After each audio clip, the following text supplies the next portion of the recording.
হ্যাঁ দিচ্ছি। আবার কে ফোন করছে? হ্যাপি রক্ষাবন্ধন।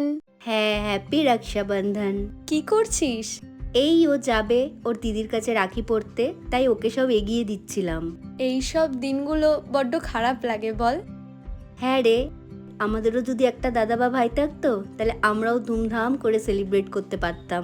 হ্যাঁ, যাই হোক, ও বেরোবে তো, ওকে আমি একটু গুছিয়ে দিই, তারপর তোকে ফোন করছি। আচ্ছা। হ্যাঁ, পৌঁছে গেছে তো দিদির বাড়ি? গিফটটা কিন্তু দিও। হুম। আচ্ছা রাখো, কেউ এসছে বোধ হয়। হ্যাঁ। আরে তুই? সারপ্রাইজ। ভেতরে আসতে বলবি না? কি রে হঠাৎ তুই? তোকে সারপ্রাইজ দিতে। হাতটা বাড়াতো তোর। হাত? কেন? এত কথা বলিস কেন সবসময়? বাড়া না হাতটা। হুম, পাগল নাকি? আমার জন্য রাখি? আমি কি তোর দাদা হয়ে গেছি নাকি? আচ্ছা, রাখি কাকে পরায়? যে আমাদের সমস্ত রকম বিপদ থেকে রক্ষা করবে।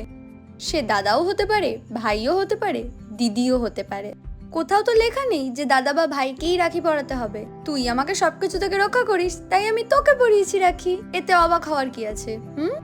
বাবা, ছোট বোনটা কত বড় হয়ে গেছে, কিন্তু আমার কাছে কিন্তু কোনো গিফট নেই। গিফট তো এবার দিতেই হবে। রাখি পরিয়ে ফেলেছি, গিফট দে, গিফট দে।